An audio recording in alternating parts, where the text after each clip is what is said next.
We must never accommodate the culture of handouts as a normal way of life and the way of electing leaders.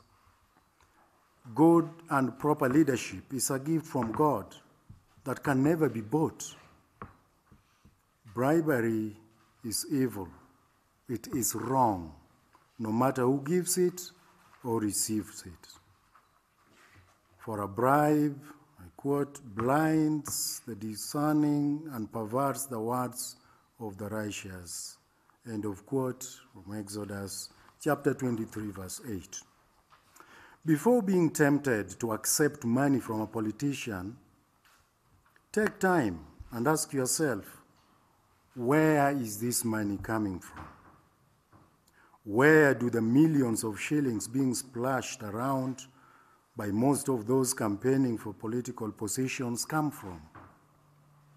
And where do they get the money that they are using to bribe voters right, left, and center in the presence of all, including the law enforcement agents?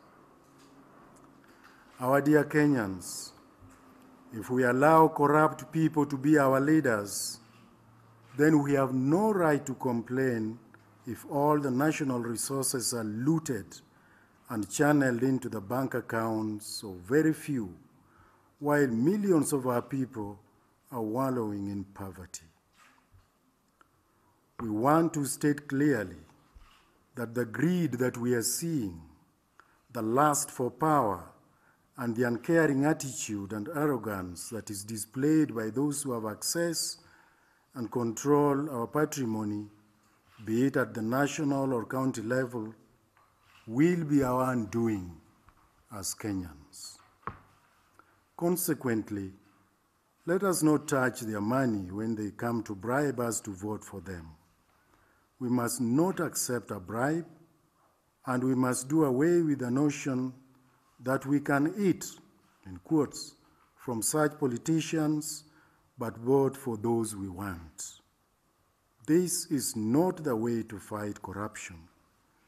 We must not let ourselves be contaminated at all, for it is only when we ourselves have clean hands that we can vote for clean leaders whom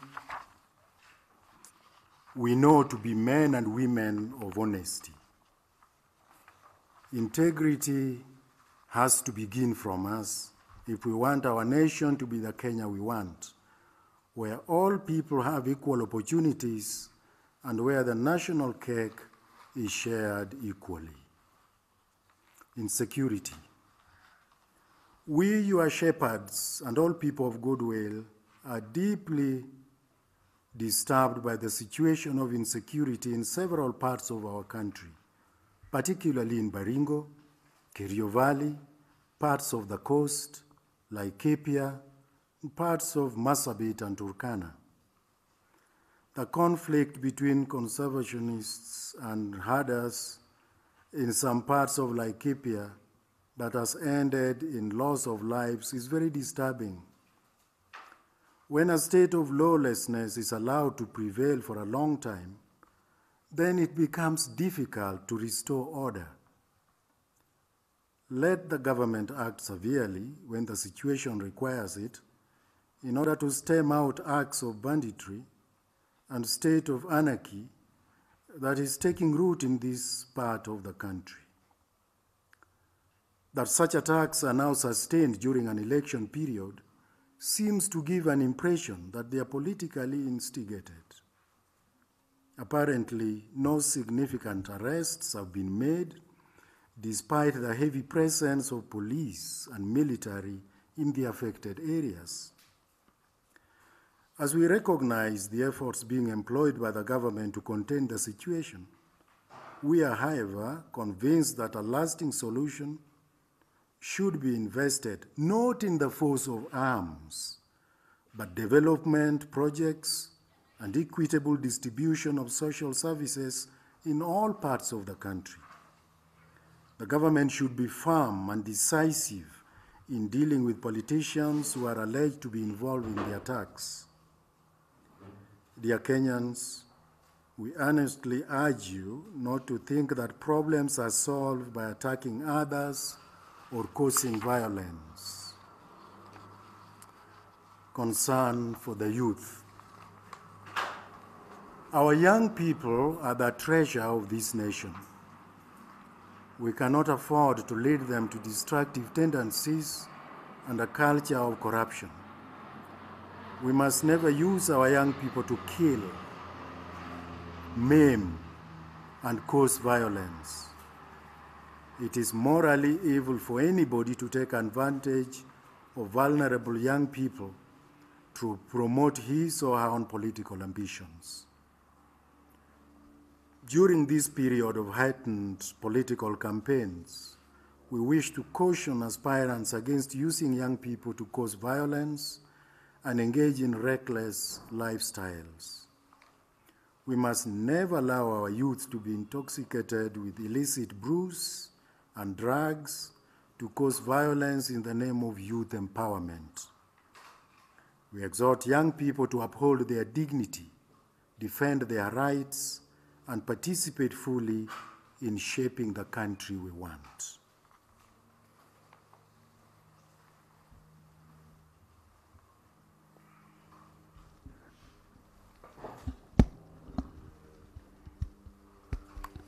Drought and famine in the country.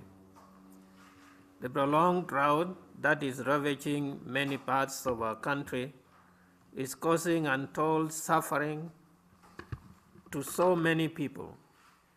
It is estimated that the pastoralist communities have lost over 60% of their livestock to the drought.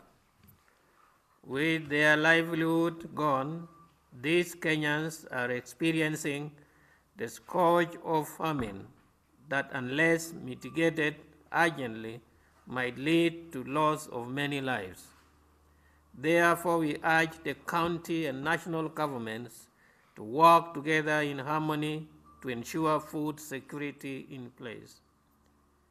Whereas many people, especially in dry areas, have continued to experience a worsening situation of drought, it is evident that all attention has been diverted to politics, with considerable resources being used in campaigns and roadshows. It is unfortunate that the same leaders who are supposed to engage in drought management activities are the same ones misusing the little available resources and bribing voters. This culture of greed and self-centeredness is worsening an already bad situation. The suffering Kenyans are being pushed to the brink of despair. We appreciate the fact that the government heeded our call to declare drought a national disaster, and therefore to appeal for relief emergency to affected areas. The Catholic Church, through Caritas Kenya, has mobilized the dioceses, groups, parishes, and individuals of goodwill to assist our needy brothers and sisters. We wish to express our deep gratitude to all our people who responded to this cry and would encourage this to continue as long as the situations of the drought last. As we are shepherds, we assure all those affected and devastated by the drought and famine that the Church stands with you. We appeal to all our Christians and people of goodwill not to get tired of helping those who are in need. We don't expect to have a peaceful situation when the majority of the people are hungry and are struggling to survive. Interpretation of the law. While every person has a right to present his or her petitions to the courts, it should be understood that only those with merit should be accepted and determined by the courts. The common good of the country and the administration of justice and truth have to be the guiding principles when applying the law. There is concern that most of the laws applied are being challenged in courts, thereby hammering any progress. Apparently, laws enacted in Parliament and gazetted notices being given are not sufficient precise. There is not yet any legislative interpretation of the new constitution or jurisprudence that guides administrators and lawyers in correctly interpreting and applying the law. We call upon the judiciary and law society and any legal institution to help develop a credible body of interpreting jurisprudence to guide the executive and all other agencies applying the law in the correct way. Good leaders to vote for: 1. God-fearing, morally upright, and respects rights of others. 2. Committed to promoting human dignity and solidarity among people. 3. Leaders who live and practice human, ethical, and family values. 4. Promote respect of law and order in the society. 5. Tested and proven to ascribe to what it takes to build their county and our nation, Kenya. 6. They are committed to welfare of all and to the attainment of the common good. 7. Leaders that are accountable to the people and take responsibilities for their own failures and mistakes so as to end the culture of impunity.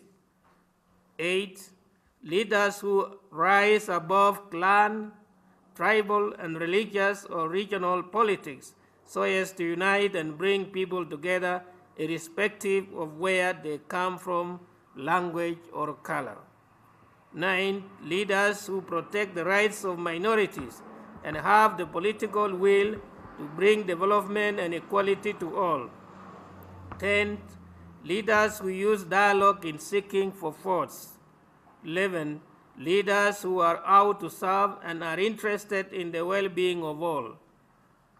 Last 12. Leaders known to be men and women of proven integrity.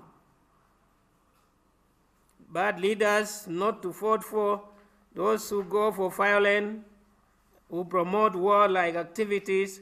They are even ready to kill or assassinate, since for them the end justifies the means.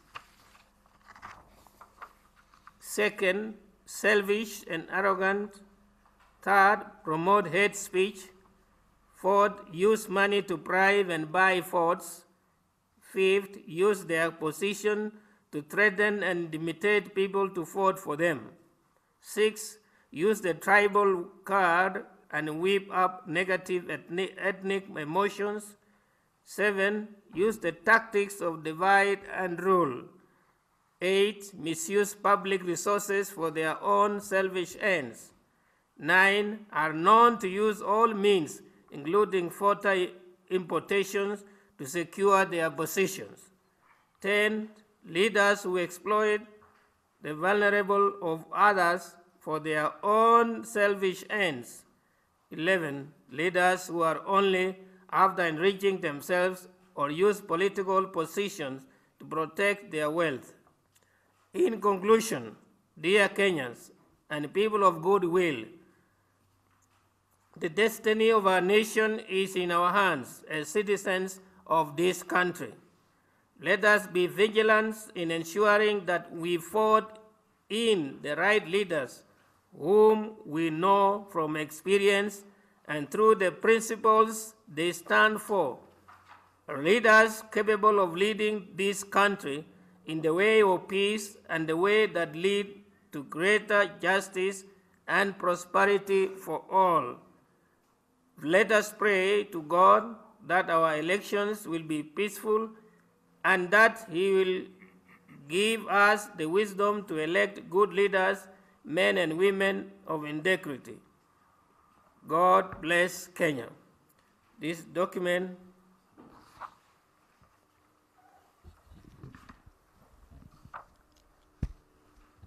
This document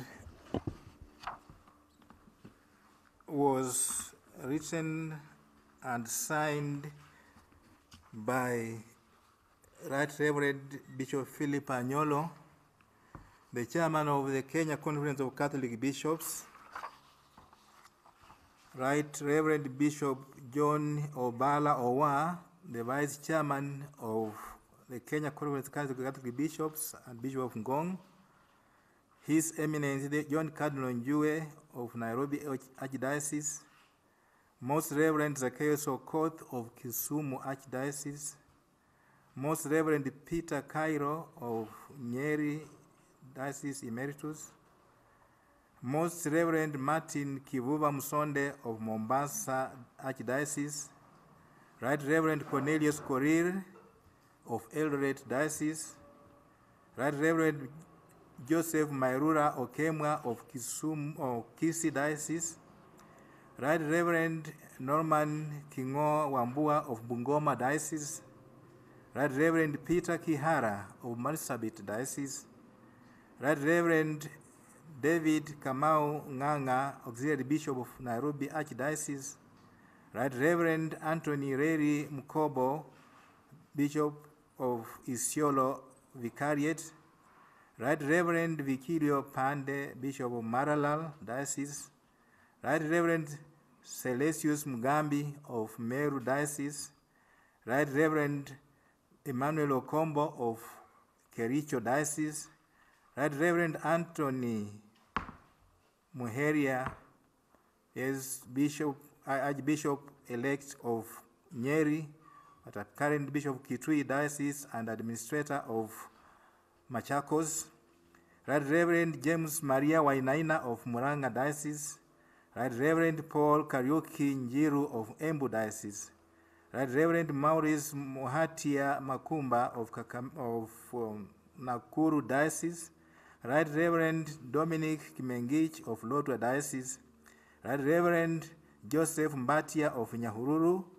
and Right Reverend Joseph Alexandra of Garissa, Right Reverend Emmanuel Barbara of Malindi, Right Reverend Joseph Obanyi Sagwe of Kakamega Diocese, Right Reverend Alfred Rotich, Bishop Emeritus of Military Vicariate or Ordinariate, and Right Reverend Benjamin Very Reverend Benjamin Maswili, Apostolic Administrator of Military Ordinariate. With this, I want to say thank you very much for paying attention to our message, our communique.